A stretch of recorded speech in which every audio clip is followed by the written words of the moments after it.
boys and girls, Greg from the Scary Spirits podcast, here to make you another cocktail. This week's cocktail is the Blood Sample cocktail.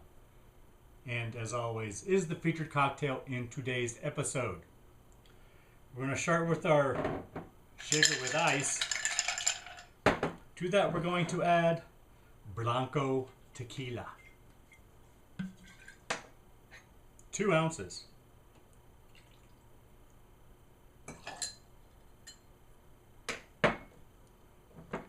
Apparently this potentially makes more than one cocktail, boys and girls.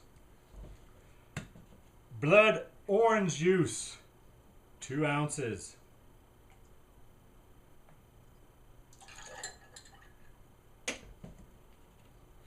Pomegranate juice, 2 ounces.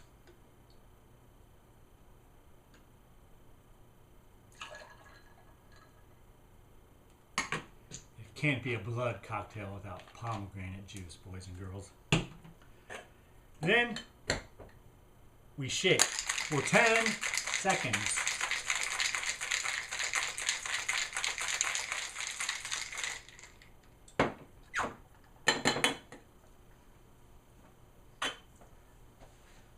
Then we use a funnel to transfer into vials, or else serve as a shot.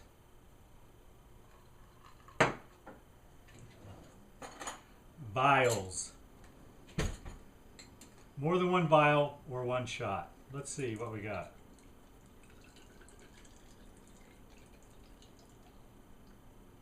Yeah, it's pretty much a full vial. One of my big ass vials. So there you go. The blood sample. I used, well, it is what it is.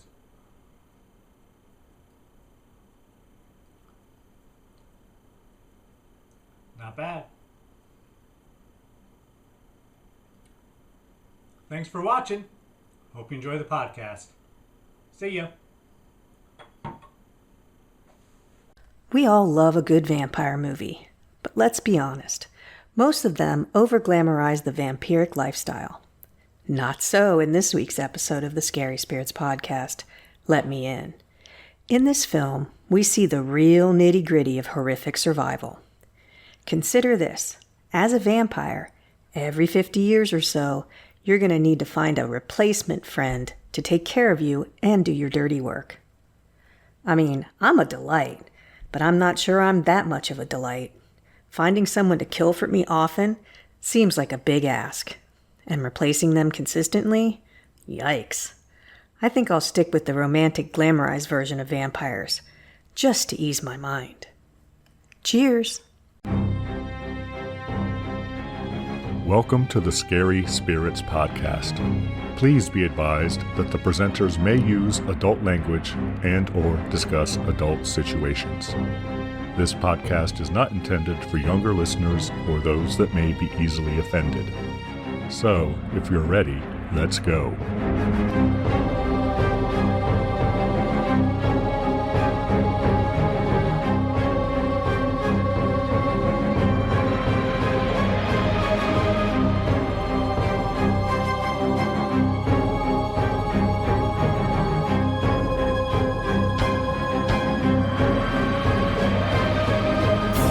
Hello, boys and girls. I'm Greg. Hi, everyone. I'm Karen. And welcome to the Scary Spirits podcast, the podcast that combines the two very different but highly compatible worlds of scary films and alcoholic spirits. What could possibly go wrong? Indeed. How are you, Karen? I'm doing well. How are you, Greg? I'm feeling righteous, Karen. Ooh. Do you want to explain that, or you just want to let that out there? You know I'm ordained now, right? Oh, yes. I'm a minister. So I'm feeling righteous. I got all my paperwork in the mail today. Oh, you're going to frame it? Well, duh. Take it to work, put it on there. Yes. Just in case anyone has any questions or problems you can solve for them as the ordained minister that you are. Come in, my child.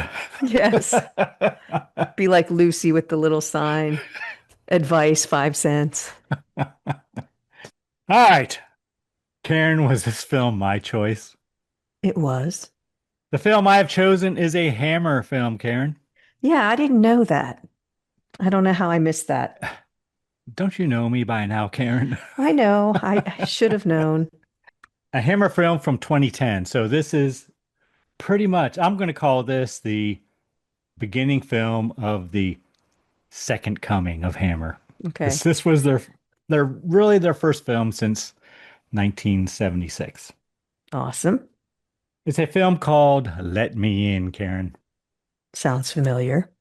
Vaguely. Is there a reason you chose it besides that it's a Hammer film? Oh, besides that it's a Hammer film? Well, Karen, this film was released in the United States on actually 15 years ago today, if you are listening on the Go Live date, October 1st. It's October, Karen. October 1st. Oh, I feel so I'm behind on everything. I'm wearing a Halloween themed shirt. Which is, How again, unusual. shocking. I know. You have those? Uh, one or two. Yeah. Or 20. Do you have enough to wear one a day? That's an interesting challenge, Karen. Yes, isn't it? Maybe. Well, I can spin it so it's Yeah. Halloween themed. You know, if it's got Eddie on the front of it, Well, it's no. Halloween. Yeah, that doesn't count. Okay. That's too easy. I also have a cocktail for our film, Karen. Of course you do. And what is that? It is called the blood sample cocktail. Nice. It's blood. I don't know. How do you make it? So we're going to need 2 ounces of Blanco. Is that how do you say that, Karen? Blanco Yes, tequila. Does that mean Yes. white tequila as It opposed to does. the gold? 2 ounces of blood orange juice and 2 ounces of pomegranate juice. We're going to, in a cocktail shaker, combine all the ingredients. Then we're going to add ice and shake to combine for 10 seconds.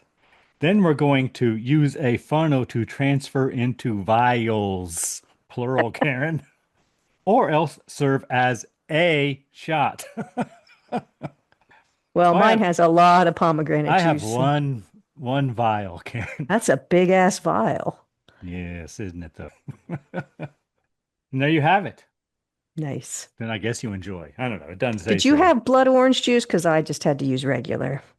I didn't have blood. I had blood orange syrup, Oh, which I use. Probably makes it a little sweeter and maybe not as dark. I'm not sure. It's not as that's dark as I Hammer would blood. like. It's perfect. But not for this film. It's not. Well, that's true. This This is one film of those has good blood. dark blood films. Right. Should we give our friends and listeners time to make their own blood sample cocktail or cocktails, depending on what vessel they put it in? Choose your vessel wisely. Yes, let's let them make them. Hold on.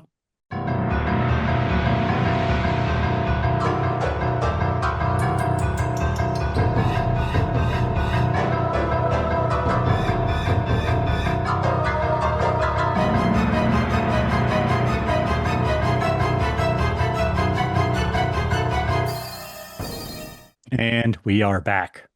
Yes, we are. Karen, might you have a brief synopsis for us of this film from way, way back in 2010, 15 years ago? I do. Go on. Tell us all the story. Let Me In is a 2010 romantic horror film written and directed by Matt Reeves. It is a remake of the 2008 Swedish film Let the Right One In, which was based on the 2004 novel of the same name.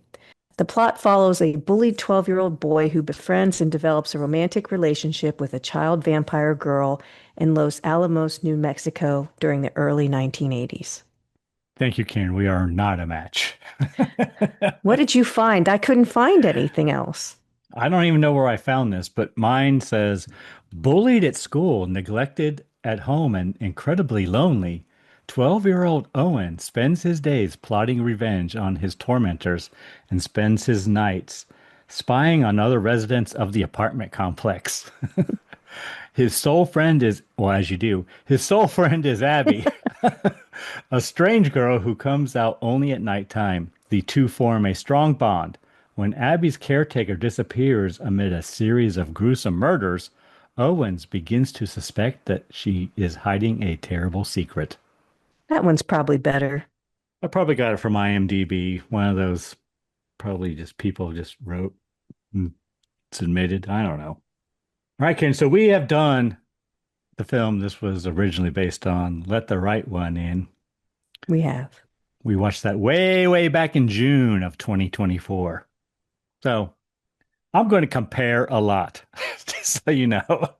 Compare and contrast. Okay. Karen, tell us everything you really enjoyed in this film. I think it's a fantastic film, just like the original one. They're both very good. They're both well acted.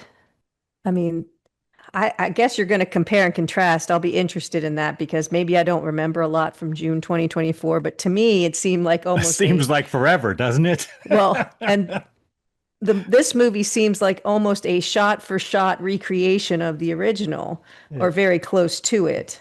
I'm I not sure it will, is. it's close It's though. very similar, though. They didn't change a whole lot. I will say I liked the boy main character in this one better than the boy in the previous one, but I liked the girl in the previous one better than I liked the girl in this one. But they're both excellent. If I hadn't seen the original, I don't have any complaints about either of those actors. It's just a personal preference for me. I think it's impressive that in both of the films, they're basically anchored by children actors, and they're amazing. I was all in on both of them. And this one obviously is fresher in my memory. But you get the way it's shot, the filters that they use, the darkness, the colors, everything kind of brings that I don't want to misery isn't a terrible word, but it's very dark and depressing and like you're being held down somehow. And everybody just looks exhausted and at their wits' end, and there aren't a lot of happy people in this movie. But I really liked it. I think it's fantastic as a standalone. You obviously don't need to see the original to see this one. Not that you would in most cases, but I don't think there's a ton of difference. I'm glad I saw them both, but I think it's a really good movie. What did you like about it? I agree with a lot of what you said. It is fantastic. I loved it. Very easy to watch. It's almost 2 hours and it just goes by, you know. Well, I like that they developed the story in between the violence. They let them develop a relationship. So you don't just think what's going to happen at the end. What he does is not Ben. It's no different than the original in that aspect. Well, on both of them. Okay. Yes. The first thing I wrote, there's some nice shots. There I think are this one really, might be shot better, actually. it probably is, I'll agree. But the other one was probably lower budget. I'm sure it was. Again, it's got better effects, I think. Well, yes. I wrote makeup, especially as far as the effects go. But the makeup was better. From what I could remember from way back in June of 2024. Well, but the makeup in this, the makeup effects in this one are good. Very good. Next thing I wrote is this one feels more intense to me. Again, from what Do you I think it was the remember. music? Because the music was very well That's the next thing I placed. wrote. It's the music. I Yeah. think the music is more prominent in this one than the earlier one. I can't speak to that because I And don't it's remember it, but it's I it's very well placed in it this feels one. more emotional too, if Yeah. to me. I like the boy better, as did you. I went back and forth on the girl. They're all excellent. After initially watching it, I'm like, oh, I like her better. But then I went back today and looked at stills, just stills from the earlier one. I'm like, I don't know.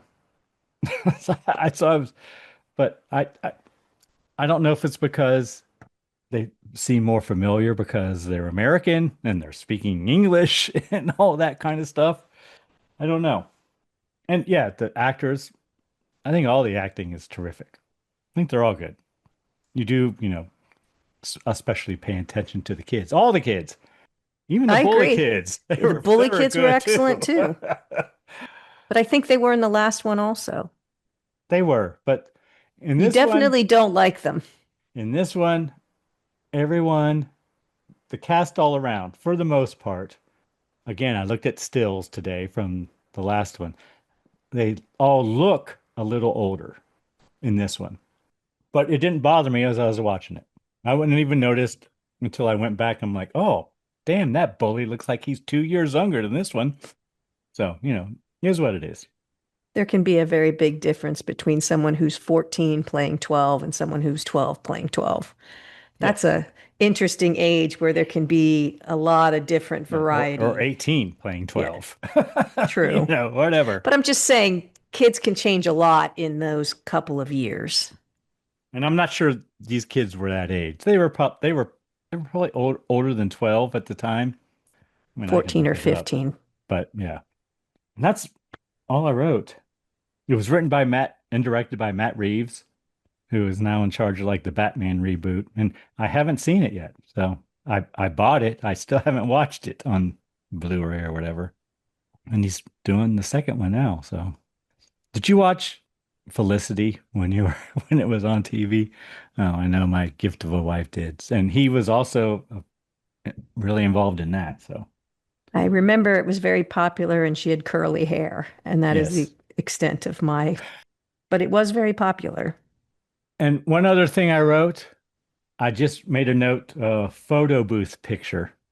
Because Yeah, I'm not sure I if don't that think we was in saw the that. original. No, and I think they did a little bit more sort of explaining. And yeah, I noticed that too. I was going to I talk couldn't about that. honestly remember because that I don't know, that sent me down a whole other path on this film or whatever. All right. So anything you did not enjoy, Karen, about this film? Kind of along that vein, it's not that I didn't enjoy it, it's things that I missed when I watched the first one. Or you don't And know. You may not know. well, You may have no, been in it, you just don't remember. no, I remember because I Okay. thought about it afterwards and I thought, God, I should have mentioned this or that. And that photo booth picture is part of it.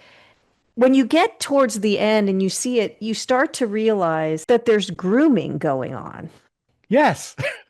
So we don't, in the last one or this one, I don't know if she's doing it on purpose or she happened into it by chance or it's not really grooming and just works out that way. It's very up in the air for me Well, until you kind of see that photo booth pictures and you see that she was with another young boy who obviously became an old man because they're not a vampire. So I missed that the first time. And I remember mentioning it the we first did time. mention it. I think Yes. I asked you, has she been with this guy since they were the same age? And I think we even used the same words, but it wasn't as obvious in that one as it is yes, well, in this this one. one, because the guy looks kind of geeky, I'm kind of wondering if she's like targeting young, Picked on picked lonely on, yeah, lonely kids. Yes, yes, that's what I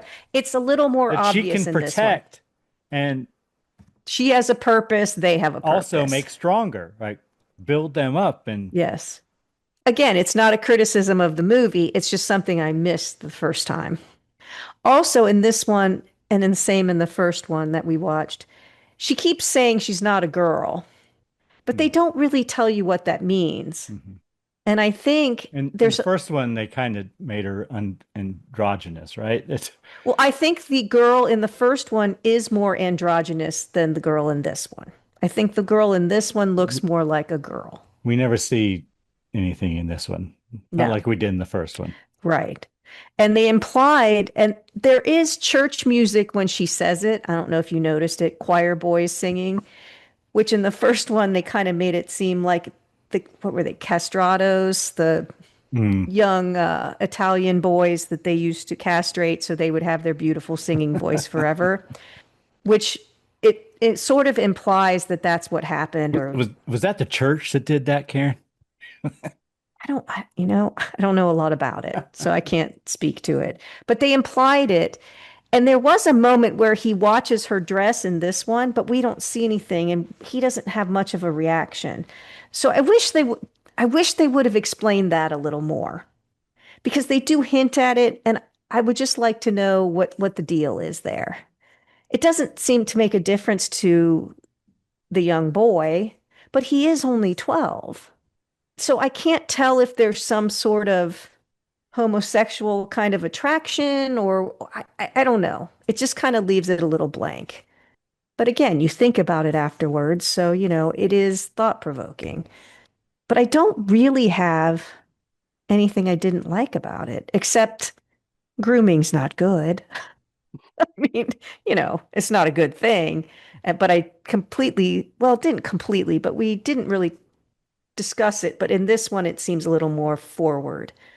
But you can really empathize with the guy who grows old and he's just tired of killing people. He's just tired of it. And you can see how that would happen. I think this guy in this one wore it a little more on his face. Yeah. But again, I think I because liked him better than the other person too.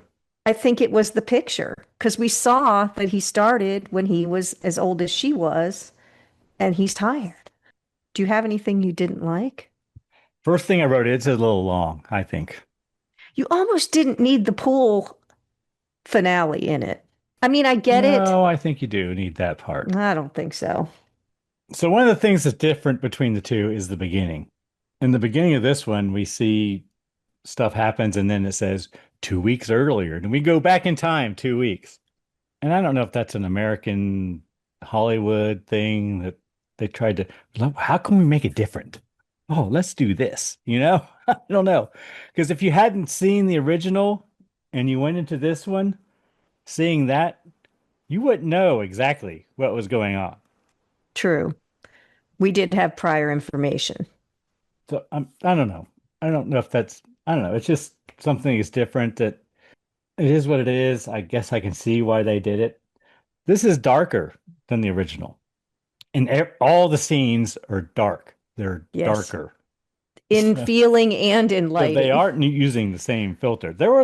It jumped out at me today as I was looking through the stills of the last one. It's much lighter. Much lighter. Well, I think in the bright sunlit days, it's much lighter than this one is. I think it speaks to budget. That could be. And hindsight's 2020. You can watch the original and decide how to change it. You can always rework something you would think to make it better, right? Easier than coming up with it on your own. So the original had a budget of 4.5 million US dollars, and it made 11 million US dollars. This one had a 20 million US dollar budget. So it's like 5 times as much, and it made 27. So there is a budgetary thing here. I alluded to it earlier. I don't like the AI stuff so much. The effects. The one that really bothered me.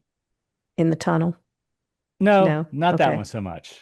I'm okay when she's like close up on people and going all Tasmanian devil on them. That's fine with me. Or Yoda, if in the prequels. But when she's climbing up the tree after she licks his blood off the ground of the storm cellar or wherever the hell it is, and she's climbing up the tree, they could have done that practically and been much better. Like the crawling up the building, it was fine. I kind of like the old one better because I think it's closer. You have a closer, it's more obvious that that's what's going on, but it's fine. And that's all I wrote. I see one more thing here that I have. I do have an issue with the ending. Only because it's basically two 12-year-olds going off into the world in 1983. As they did in the original. They did the same thing. I'm saying, though, how does that work? Where do they live? How do they get... I mean, I guess they can steal money, but... Yeah, she's got plenty of money. I'm probably pretty sure. I guess, but it's so dark and desperate with him having to go out and get the blood. He's not robbing blood banks, or he's just And okay, there is one other thing that I realize now that But he they could. don't, they don't, usually when these things are going on, and I think one of the things that's kind of shocking about this one is they don't kill the bad people. You know, No, people are cattle. they're indiscriminately well in this, but a Yeah. lot of the times they'll kill like, I don't know, the pimps or the mafia people or whatever. They always kill the Nazis and stuff. You know what I mean? But it's just seemed indiscriminate, and he always seemed to go after They're just food. young men too. He did, The one guy yeah, from the gym. which I So thought I, I thought the first victim was a woman, but then I was like, oh no, that's a dude. So yeah, yeah, so I wonder again if there was something there because he staked out the gym to find his victims. don't know. But it's excellent. I recommend seeing both of them. Yeah, I do too. In whatever order you want. I don't think it matters. No, I would like to see what other people's preference were. I think the shooting style of this one is much more, like you said, dark and horror and suspense. And the other one is too. I think I'm glad I saw that one first, just because of that, the lower budget and everything. I think this one plays onto that one much better than the other way around. But they're But both they're both excellent. and they're both really romances or whatever, right? They're all Yes, and romantical. first love romance. Yes, and adolescence, coming of age and all that other Yes, bullshit. You remember when you were 12, Karen? vaguely. I remember everything was the end of the world when you were 12. I was a little older, probably, but everything seems so important. Eh, it'll be fine. All right, Karen, what kind of cocktail rating do you want to give this film? Do you know what we gave Let the Right One In? Probably a two. What do you want to give this film? A two. Okay, I agree. It's almost a one. It's pretty good. It's pretty close in my mind. Well, we gave the Let the Right One In a 2, and I like this one better. Yeah. But it's not, It's not quite a one, but it's up in that. It's yeah, moving towards that. it is moving. It's 1.5, but it's not 2, which means it only took us 2 cocktails to get through it. I think it took me Which, 1. if you're interested in cocktail recipes, they are on our website in the recipe den, every single one. So there are what, 230 or something like that? 232 as of today's date, Karen. There's got to be something in there you'd like. Yeah, you're having a Halloween party? Need a cocktail? We got you. Because most of them are horror themed. That's our goal. Some are not. Sometimes we're lazy. Well, or sometimes they hook up in a different way. All right, 2 cocktails. Would you like to hear a review from the time, Karen? I would love to hear that. I wonder why this didn't do as well. I wonder if it was marketing or 27 something. million? But it cost 20. I know. So I'm just saying, do you think it was marketing or what? I bet the critics liked I don't it. remember. Oh, yeah, it did. Critics all liked it. I don't remember Yeah. seeing it in the theater or hearing about it or anything. No, I don't remember any of it. I heard about it on podcasts, but not on mainstream media. All right, review from the time. First, I have to tell you, Karen, this has an 89% approval rating on Rotten Tomatoes, a 7.1 out of 10 on IMDb. What do you think Google users think, Karen? 92. 82, Karen. 82. Wow. 82. Wow. Yeah, I was a little surprised as well. Review I have is from a film critic named Roger Ebert. Our first Roger Ebert in a while, so I thought I should do it. Dated 9/29/2010. And it's like a page and a quarter. I read it and there's nothing I want to cut out of it. So I'm going to read the whole thing. Okay. Let Me In, like the Swedish film that inspired it, deals brutally with the tragic life of the vampire. It's not all fun games and Team Edward, Karen. That's true. They don't make it glamorous in this. No lifestyle depending on fresh human blood can be anything but desperate. A vampire, like a drug addict, is driven by need. After a certain point, all else is irrelevant, and the focus is on the craving. The film is remarkably similar in tone and approach to Let the Right One In, and it is clear that the American writer-director Matt Reeves has admiration for the Swedish writer-director John Lindqvist, who made the original. Reeves understands what made the first film so eerie and effective, and here the same things work again. Most U.S. audiences will be experiencing the story for the first time. Those who know the 2008 version will notice some differences, but may appreciate them. The core of the story remains similar. Owen, a boy on the brink of adolescence, lives a lonely life in a snowbound apartment complex with an alcoholic mother hardly seen. He is bullied at school by a sadistic boy much larger. A girl named Abby and her father move into the next apartment. She announces, "I can never be your friend," but some latent kindness causes her to feel protective towards the lonely and abused child.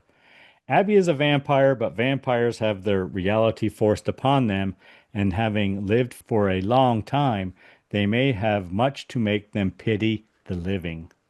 The story focuses tightly on Owen and Abby. Two other adults are of consequence. Her quote unquote father, who can hardly be her father and was probably long ago in Owen's shoes. In vampire lore, he is her familiar. The other adult is a local policeman played by Elias Cotis as a Saturnine and solemn man. He is investigating a serial killer in the region.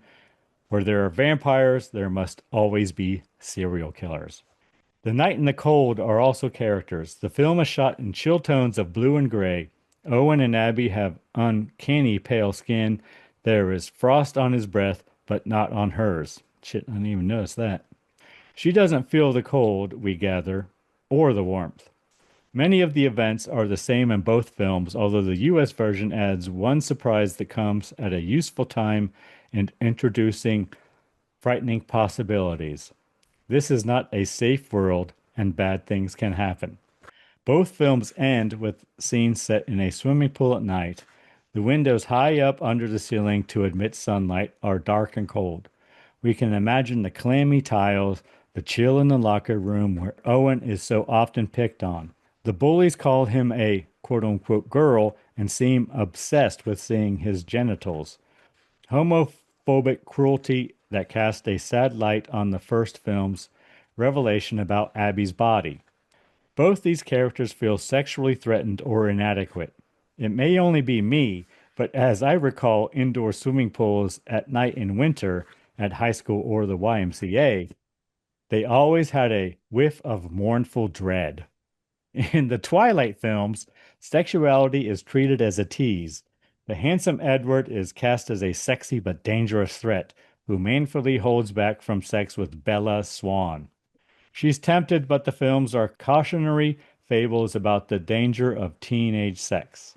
In Let Me In, sex is seen more as a troubling encroachment on privacy. Owen and Abby, for their own reasons, quail from intimacy and contact, and their only sensuous moments involve comfort of close, tender hugs. Where this will lead is easy to guess.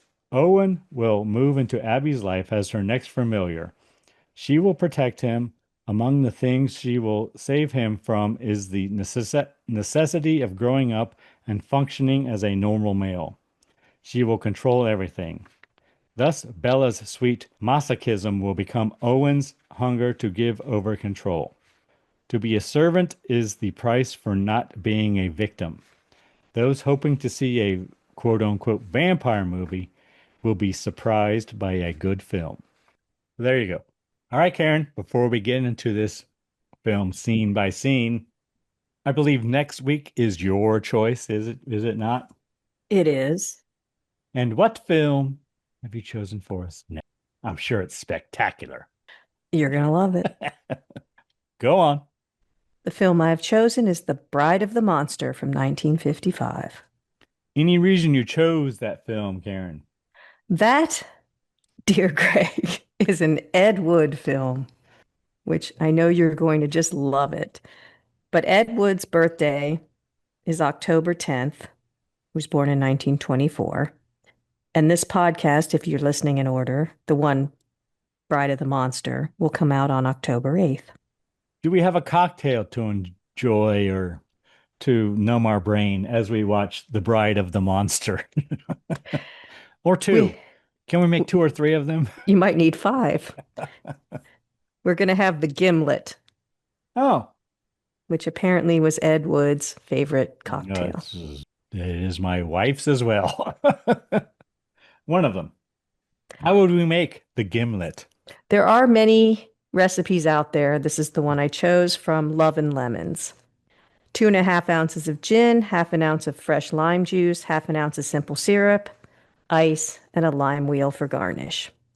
Place everything in the cocktail shaker, add ice, shake until well chilled, strain into a chilled coupe glass, and garnish with a lime wheel. All right. Well, I'm sure we all look forward to that. The Bride of the Monster. Sounds fantastic. Might be fun. It might. All right, Karen, are you ready to get into Let Me In scene by scene? Yes, let's do it. I have like 6.5 or 6 pages. Rated R for flashing lights, violence, smoking, and foul language. Did you watch this on Amazon Prime, Karen? I did. As I did, yes. Credits, and we immediately get the Hammer logo. It was probably a new logo. I think it is. So the only other film they did prior to this, to 1976, they did a TV movie, which I can't even find available anywhere. Oh, Otherwise, really? we would do it. Yeah. It's about a rave or something. I don't know. It's weird. Or it sounds weird.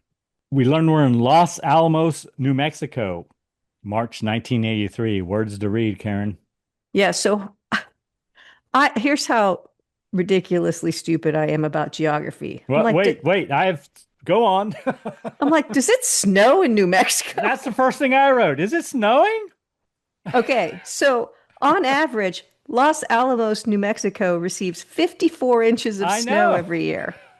I was like, what? And then I looked it up and I'm like, man, I thought it was about 41. I'm stupid. Like, it is the amount of snow southern than us, but it's about the same climate. 54 inches seems like a lot. And in March, they average about 10 inches. But this is from 1942 to 2005.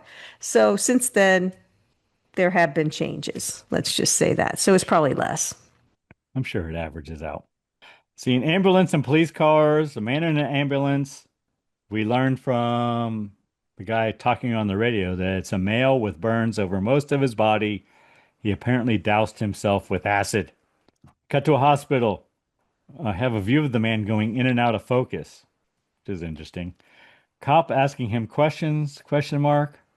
Yeah, so a cop comes up and asks the nurse, can I see him? Can I talk to him? They do say he's a criminal when they're bringing him in. And she says, they use the word criminal, but maybe it just means that there's police involved. I don't know. He did, I guess, steal a car. They know that for sure. She says, you can come in, but he can't speak. So the cop gives him a pad and a pen, asks him if he's part of a cult. Are you part of a satanic cult? Because it's always those Satanists, Karen. And then a nurse comes in and says, hey, the head nurse wants to talk to you, whoever you are, cop. So he runs out to go to the phone, and it's urgent, they say. Yeah. As he leaves, the man in the hospital bed grabs a pen. I thought he was going to like jam it in his neck or something. We see Ronald Reagan, President Ronald Reagan, on the TV, Karen. Yeah, we see that a couple times. And so I was curious what that was all about. And it's a famous speech. Yes, but here's your English paper, people. Let Me In from 2010 uses its 1980s Cold War setting to create a contrast between the era's optimistic rhetoric of inherent American goodness and the moral decay and alienation experienced by its main characters. Director Matt Reeves incorporates imagery like Ronald Reagan's evil empire speeches to highlight this tension between the public facade of American values and the private darkness of isolation and violence in the film. There you go. If you're in Dr. Craig's class, I got you covered. Well, I have more about that later because we see it again. We do.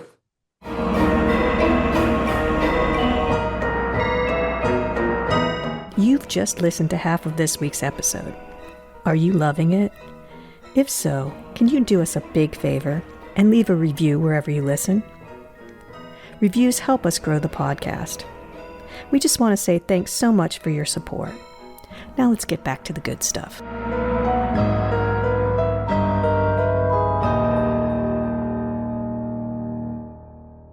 Nurse tells the cop that the guy's daughter was there, and he asked if she is still there, and he learns that she is a little girl, and he seems very surprised about that. So then we hear screams from the room, and everyone runs in to investigate.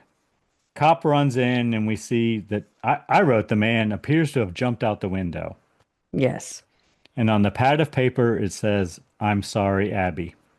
So, well, we cut back to Ronald Reagan again. And he's talking about evil. And right here I wrote, he acknowledges, well, I guess I have to preface this by saying, in the part of the speech we see in this scene, he acknowledges the moral evils of the United States, which I was kind of taken aback by, because I know that speech spins around a different way later. Well, no, he says the beginning of it talks about somebody looking for goodness in America and genius in America and only found it when they went to the churches. That's what he says. He could only find the genius once he went into the pulpit. But he also talks about United States have moral evils in their past. We have evils in our past. As you do. Well, yeah. Words to read 2 weeks earlier. Owen sitting in the apartment complex playground. Mom yells for him. Then we see Owen and Mom praying before dinner. Phone rings, it's Dad, and Mom and Dad argue. He does have a favorite candy, the Now and Laters. Yes. Because he's singing the song out there by himself. But he is alone. He's hear that alone. Later too. Yeah. When we see it multiple times. I don't know if it was product placement or just. I didn't notice it till the very end, honestly. Oh, really? I couldn't He buys understand them what he like was 3 saying. times, but. Well, I know he does, but then we see Owen in his room wearing a mask, looking at himself in the mirror with a knife. And Mom drinks some wine. I did notice. As you do. He uses his telescope and peeps in other apartments. And we see one bare breast, and then the woman turns to look right at him. There's some nice lighting when he's looking through the telescope where his eye lights up. Yes. It's nicely done. That as well. He watches as a barefoot girl and man arrive and move in next door. Well, wait. Before that, he's using his telescope and he's looking around just like you said, but he also sees a guy weightlifting in his apartment who is important a little later. But what's playing on the radio or whatever, what he's listening to, you can hear Let's Dance by David Bowie. And it plays multiple times in this film. I have no idea why. Maybe they just liked it or David Bowie said they could use it. But it's the title. The guy lifting weights is playing that? Yeah. Okay. Let's Dance is the title track of David Bowie's 1983 album, released as the lead single in March of 1983, which is when this came out, right? Yep. Or that's where it's set. It's set as March 1983. Yeah. And becoming a massive global hit, co-produced by Nile Rodgers, the song transformed Bowie's folk rock original into a dance rock anthem featuring guitar work from Stevie Ray Vaughan. There you go. I was going to bring it up if you didn't, but the single topped the charts in the US, UK, and New Zealand, becoming Bowie's biggest selling track and turning him into a global pop icon. He was already pretty popular. He was. I'm just saying. Well, a pop icon. He wasn't a pop icon until that album. Next day, the girls' footprints are still fresh in the snow. Cut to Owen. They're doing the Pledge of Allegiance at school. I guess a bully throws something and hits him in the arm. I didn't know what it was, but Like a big spit wad. then we see all the kids in the pool. Owen is not, he watches. The bully who threw the thing at him gets in trouble, and Owen laughs. Bully sees him. In the locker room, Bully teases Owen for not going swimming, calls him a little girl, and they give him a wedgie, and Owen pees his pants. They give him a big wedge, a brutal wedgie. Then we hear Turning Japanese by the Vapors, Karen. Mm-hmm. Owen buys some candy, The now and laters. and he also buys a pocket knife, apparently, because we see him practicing stabbing a tree with it in the playground. Girl arrives and asks him what he is doing, and she immediately tells him, "We cannot be friends, just so you know." She It's just the doesn't way it even is. friend zone him. Nope. We ain't being friends, just the way it is. What are you doing? Too bad for you. But we'll talk for a while. Next thing I wrote is a man, I guess Thomas, tries to light a Marlboro, and Owen tries to engage him, question mark, but he ignores him. It's the girl's familiar, right? Yes. Yeah. So then we see Thomas at Martin Brothers. That's her familiar. He breaks into a car. A man comes out with his groceries. I'm like, oh, apparently Martin Brothers is a grocery store. He drives off. Thomas sits behind him with a bag over his head. Yeah, Thomas is laying in the back seat, which is why I always look in my back seat when I get in a car. But he's got a mask on, almost like a garbage bag. It's a garbage bag with fastened eyes bag. cut out Yeah. of it. Yeah. But I think it's got duct tape too. I think he uses it often. Stop at the train tracks. Thomas attacks the driver as the train goes by.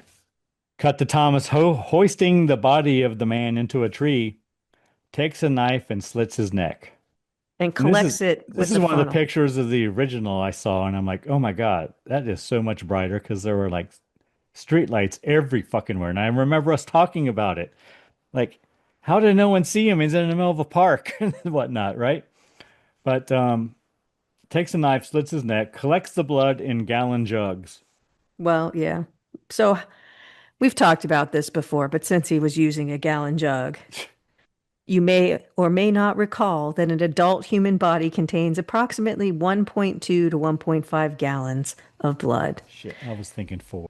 With the exact amount, well, that's four liters. Oh. You were thinking liters. Oh, yes, that, of course I was, because I'm, all European and shit. With the exact amount of blood I'm all varying by metric system. factors like age, sex, and body size, and overall health. Blood volume is generally about 7 to 8% of a person's body weight.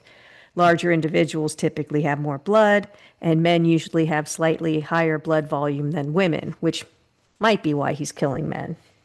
Could be. It's backed up by science, Karen. He breaks through some ice, apparently, and loses one of the gallons of blood. It rolls down a hill, but I think he it was runs his down only one because you only get about a gallon. That's true. Because it was a That little. makes a lot more sense, because I was thinking 4.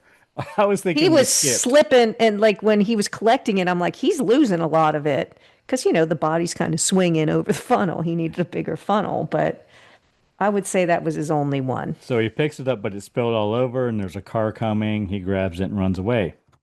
Cut to Owen in his room, and there's noises coming from next door. The man Yes. says, maybe I'm getting sloppy. Maybe I'm getting tired. Maybe I want to get caught. He's kind of over it. Cut to the school. Next day, cop arrives. Apparently, a recent graduate from the school was killed. And the bullies are being jerks, I wrote. Yeah, they're giggling about it. Back to Owen at the apartment playground working his Rubik's Cube, Karen. Yeah, which they did in the original too, They right? did. But here, I'll just tell you a refresher. Again? The Rubik's Cube was invented in 1974 by Hungarian architect and professor Erno Rubik. Rubik. It's Rubik's Cube. Rubik, that's what I said. Yeah, I said it wrong. Originally called the Magic Cube, it was intended as a teaching tool to help explain three-dimensional objects to his students. After being produced in Hungary and gaining popularity locally, the puzzle was licensed by the Ideal Toy Company in 1974 and renamed the Rubik's Cube. Launched globally in 1980. It became a worldwide craze, making it one of the most popular and best-selling puzzles in history. She Abby doesn't know what arrives. it, yeah, she No, doesn't know Abby. what it Well, is. Abby arrives and they tell each other to leave because they both want to be alone. She's like, leave. And she's like, no, you leave. Abby doesn't know what the Rubik's Cube is. He tells her how it works. Owen tells her she smells funny. And he asks if she's cold. And she says she doesn't get cold. And he leaves. He gives her the cube, right? Yeah. She's very interested in what he's doing. So then I wrote, the girl's not feeling so well, Abby. She drops the cube. See a man jogging at night, Her stomach, we do hear in this one, and I don't think we did in gurgling. the other one, Yeah. the growling of the stomach. The girl sitting in a tunnel calls for help. Jogger asks if she is okay. She says she has fallen and she can't get up. She asks the man to carry her. He reaches down and picks her up and she attacks him. He gone. Yeah, she's on her own now. She has no one to take care of her. Oh no, No, sorry. no, he's still there. Thomas He is just still did around. he He just just didn't didn't get get the enough. gallon of blood. Yeah, he didn't get enough blood. Sorry, I'm confusing the two. So then we see Owen in his room. Again, hears sounds coming from next door. And he watches as the man leaves because now he's got to go clean up the mess. Yeah, and he is not happy. He's swearing up a storm. Well, she says, wait, am I supposed to do this by myself? I got to find my prey and get rid of the evidence. Man finds Thomas, who we learn later, finds the body of the jogger and throws it in a creek, Yeah, Frozen Creek. and he pushes it under with a pole, which we saw in the first film. And he does it the same kind of thing here. So then we see Owen in the apartment playground again, I guess the next night, and the Rubik's Cube is solved. Next day, we have a memorial, or he walks by a memorial for the student who died, Scott, apparently. It's like in the fence, they put, you know how people put Cups. Yeah. cups in chain link fences or whatever. Scott.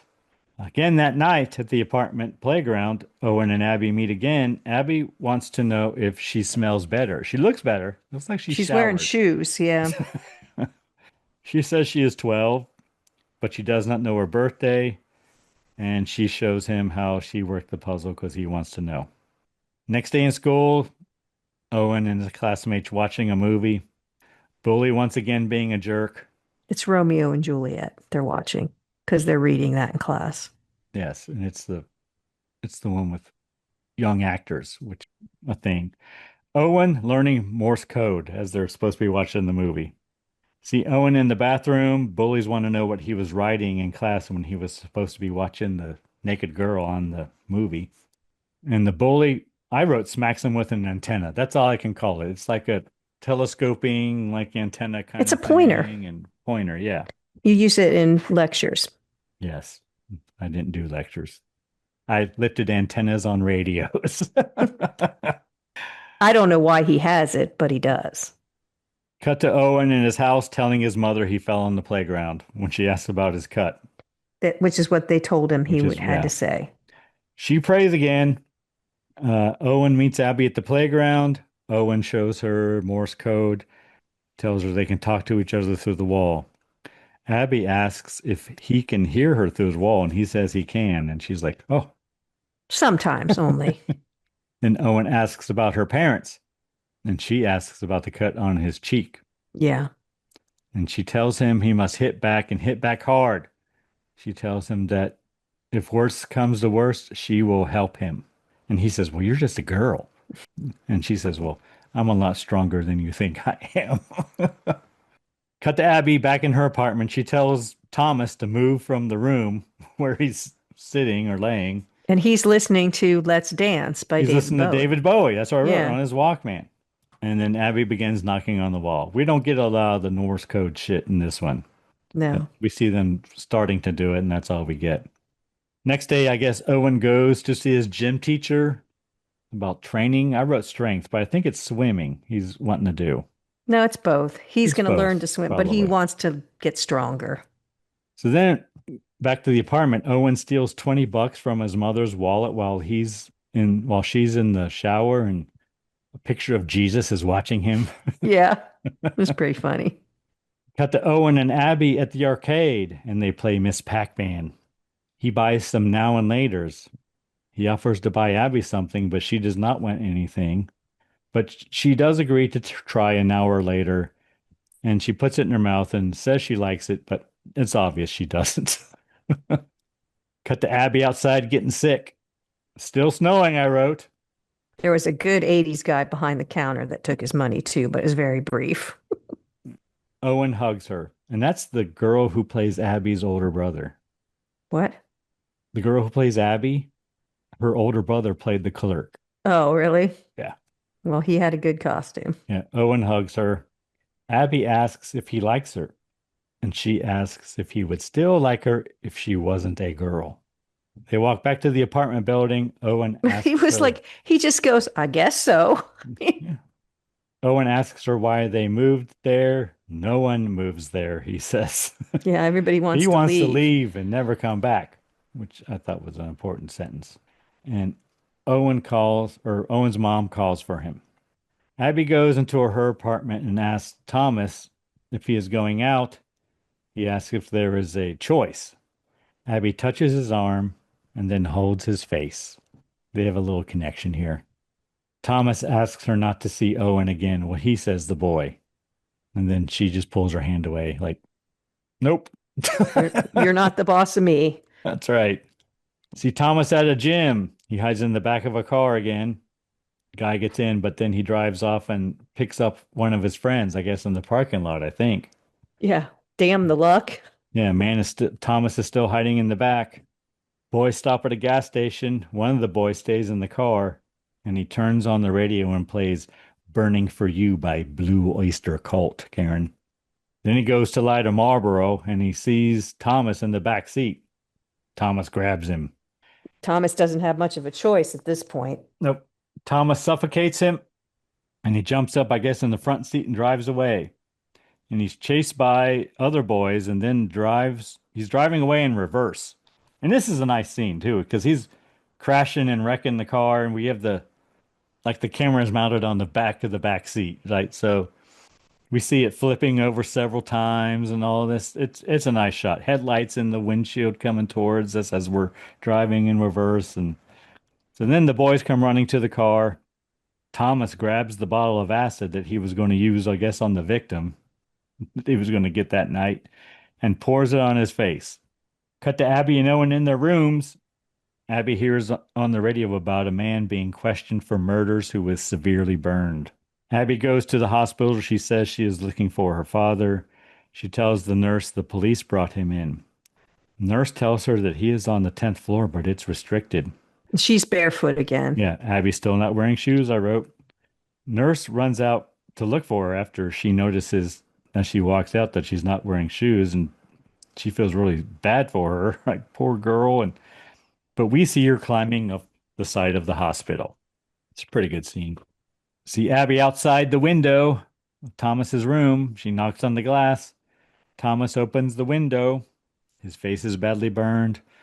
They share a moment, and then he sticks his head out and offers to let her feed on him. I thought it was quite moving, that moment between the two of them. It's over. They've spent probably what, 40, 50, 40 60, years? 50. He didn't at least look, 50. he 50 years together, 50. probably. And he's old and she's not. And she touches his face and they do have a moment. And then he offers her the last of him. He falls out the window. He gone. And we're back to where we started. I just thought it was really a moving scene. But this time we see Abby hiding outside the window. And then she jumps down. Cut to Abby knocking on Owen's window. She wants to come in. He tells her she can. Well, he's asleep. He's half asleep when she's doing this. Abby undresses and gets in bed with Owen. Owen asks her to be his girlfriend. But wait, so she knocks on the window and asks if she can come in, and he's asleep, and he's like, yeah, whatever, yeah. And she said, you have to say it. So he says, yes, you can come in. And then she does all the stuff you just said. She says she is not a girl. She says she is nothing.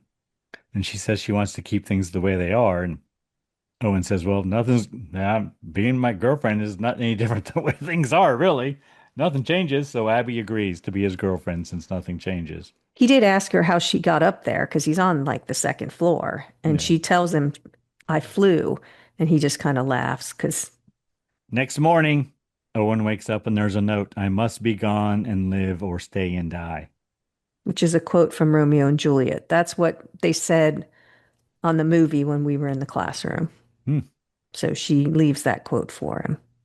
Cut to a school bus. Owen reading Romeo and Juliet. Class field trip to a frozen lake, question mark, I wrote. It's like, would that ever happen? No. Bully Not in tells America. No. Bully tells Owen that he is going in the water today.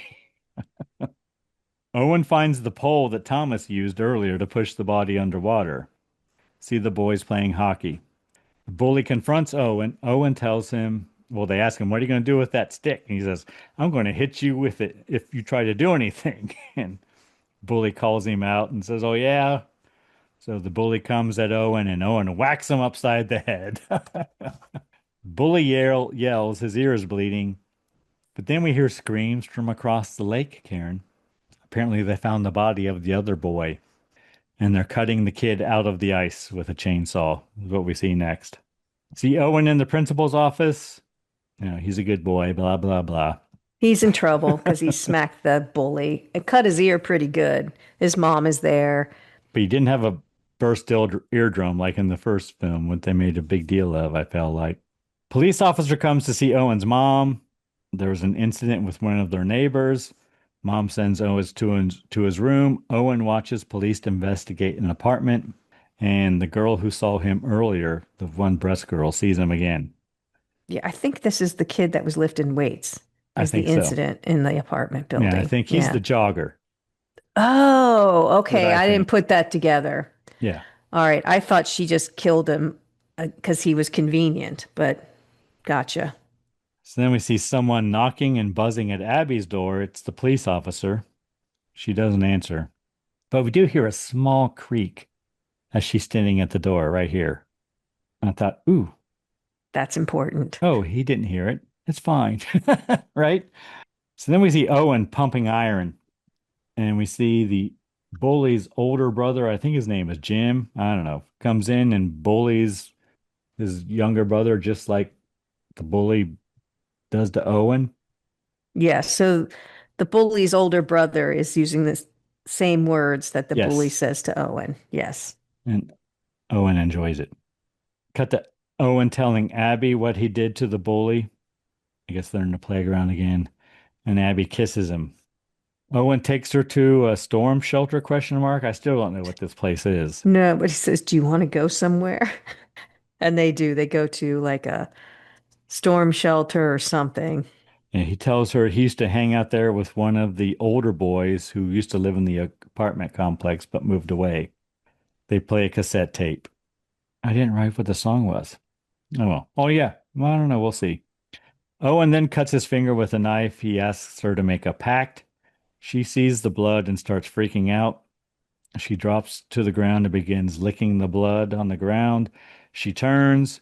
She runs away. She climbs up a tree.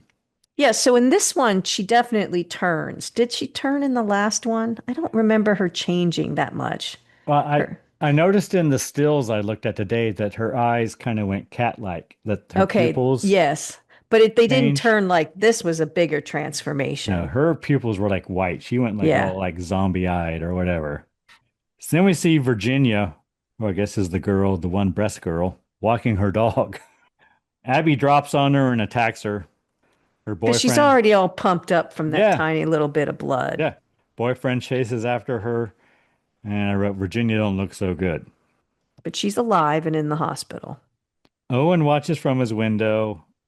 Owen goes to talk to his mother, and I wrote, "Is she passed out?" Question mark. Yeah, Owen's going to try to talk to somebody about what's going on at this point because he's very concerned. Well, with what he saw, you would think he would be very concerned. But his mom is passed out, and then he calls his dad. Calls his dad, asks his dad if people are evil. Dad Can tells be, yeah. Owen to get that religious bullshit out of his head. He says, Yeah. And tell your mom to call me. "Tell your mother to call me when she gets back." Too much religion. Yeah, Dad tells Owen he loves him and maybe he will get to see him next weekend. And apparently the guy who plays the cop did the voice of Dad as well. Owen goes to see Abby. He forces her to tell him he can come in, just like she did to him. And I was wondering, is that a thing in vampire lore? Like if a vampire invites you in, does that mean you're not a victim or something stupid like that? I don't know. He asked her if she is a vampire. She says she needs blood to live. She doesn't say yes or no. She just says, I need blood to live. He wants to know how old she really is, and she says 12, but she's been 12 for a very long time, which was the original film as well. So then he sees the photo of Abby with a boy from the like a photo booth. And these the same photos Thomas was looking at earlier, only we didn't see him. Only we saw him holding like the piece of paper, the card. Owen wants to leave. Abby says, I told you we couldn't be friends. It's all kind of blowing up now. And so he's like, are you going to, you can see he's kind of afraid now. Are you going to let me leave or is this it for me? And Yeah. she does. It's through the whole thing. She is brutal in her killing and everything, but she's very kind and nurturing to him. Well, she also needs him. So I don't know if that's part of it or not. I Back at the hospital, the cop questions Virginia's boyfriend. think it's Cop her husband. They live together, I think. whatever it is. Cop shows him a drawing of Thomas. Then we see Virginia drinking blood from her arm. She's drinking her own blood. You can see she's starting to change. They show a little bit of her Yeah, she face. sees the blood Yeah, in going her, in. And then going into her she, veins, and then starts turning. because they had to put a lot, I can't remember how many pints did they Transfusion. They say? got to give her a Yeah, transfusion. she But yeah, lost a lot of blood. So, nurse comes in and opens the curtains. Virginia goes up in flames, so as does does the the whole nurse. room and the nurse. Yes. It's pretty spectacular. Then we see words to read, a note apparently left for Owen. Hi, sweetie. Meeting with the lawyer tonight. Be home later. There's a pot pie in the freezer. I love you. God bless, Mom. How many of those pot pies do you think you've eaten? Me? Yeah. Do you ever have Zero. those? Oh my God, we ate those all the time. They were Where 99 I cents. work during like the fall and winter, they're already getting ready to start it. They have Pot Pie Tuesday where someone makes pot pies and brings it in. That's different than the banquet pot pies that were Well, 99 sometimes cents. it's not. It's like I didn't really like them. I liked the crust, but I would eat the inside because it was 99 cents. I lived on those things. We had them in my house when I was growing up. I ate a lot of them in college. That and A, ramen noodles. a Kraft macaroni and cheese dinner is 99 cents as well, Karen. Yes. So I had lots of those. So then we see Owen watching news reports about the fire at the hospital. Abby knocks on his door. Abby tells him he has to invite her in. He asks what happens if he doesn't. Abby walks in wearing a Kiss Destroyer t-shirt, I wrote, Karen. Yes. She starts twitching and starts bleeding. Owen tells her to From her stop head. Yeah. and Like, tells her she can come in. He hugs her. Abby says she doesn't know why it happens. It is just what happens when she is not invited in. every time though, because she's already been in that house. She came in through the window. Well, I'm sure she asked if she could come in. He said, "Yeah." Yes, but does Every she have to time. do? I didn't think that was true. I thought it was once you were allowed in once, you were allowed in all the time. Because that's one of those ones with the. That's a Lost Boys thing. No, it was also in the one with Frank. What's his name? Okay, I don't know. Oh, Langella or whatever. Hmm. Yeah.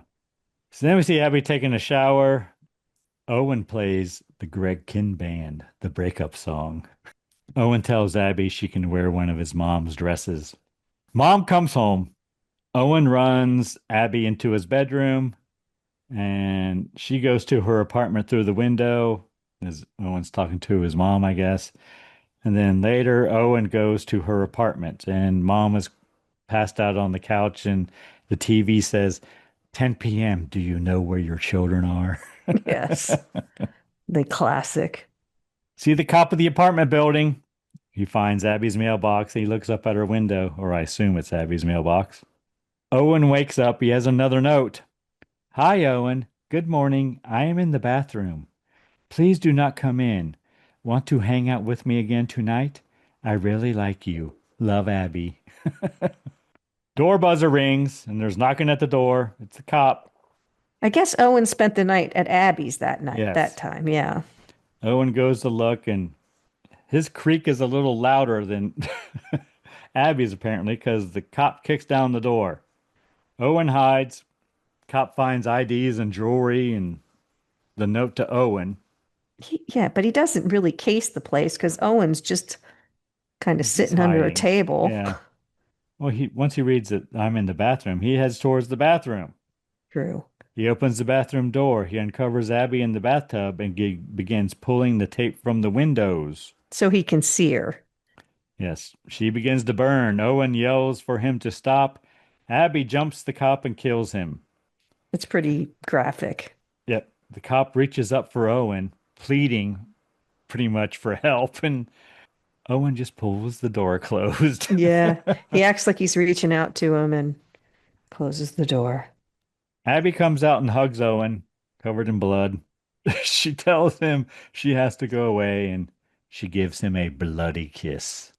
It's a typo negative album, Karen. Bloody kisses. Owen goes back to his apartment. He watches out the window as Abby gets in a cab and drives away. And we get a shot of the cop's body in the storm cellar Yes. where they were hanging out. And then we see Owen at the pool, and bullies are pouring flammable liquids somewhere, question mark, I wrote. One of the bullies comes in and alerts everyone in the pool that there is a fire in the dumpster. There's a dumpster fire, Karen. They mostly want to get the teacher out, and the teacher is teaching Owen to swim. I have a feeling he didn't know how to swim because he was doing some pretty basic learning how to swim things. So the bullies come running in, say there's a fire. They get the teacher outside and lock the doors behind him. Teacher leaves the building and the bullies lock him out. Bullies order everyone out of the pool. Owen runs away to his locker. He knows he's the target. Yeah, he pulls a knife, but the bullies grab him. Big brother bully, I think his name is Jimmy, throws him in the pool. He tells him he has to They stay. drag him though. It's They drag him. by the brutal. foot. They drag him from the locker room all the way, and he fights hard.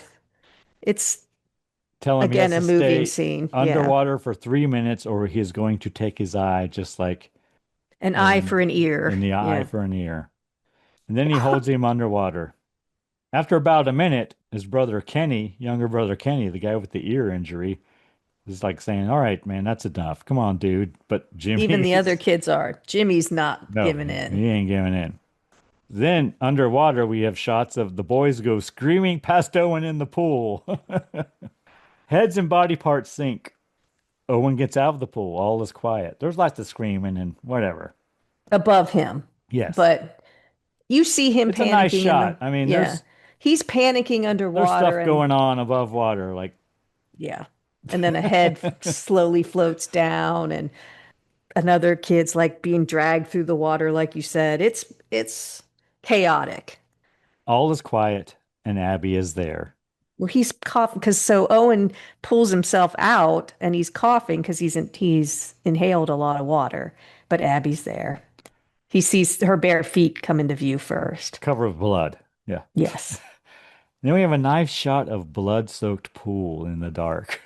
That was pretty There's nice. also it's when he looks up at her, it's a gorgeous shot too. It's just like his face looking up at her Mm. after she's done all that. It was really nice. So then we cut to a conductor on a train taking tickets. Owen gives him his ticket and gets it stamped or punched, whatever. Punched, yeah. And he has a big trunk sitting with him. And the conductor asks, "Is that your trunk?" He's like, "Yep."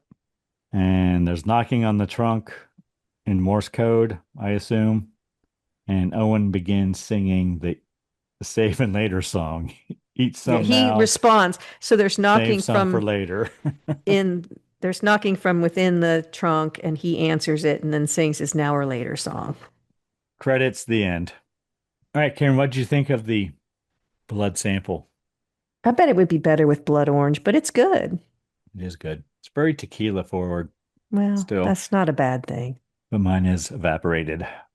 Yeah, it's 6 ounces, boys and girls. That's like 6 shots if you're doing 1 ounce shots.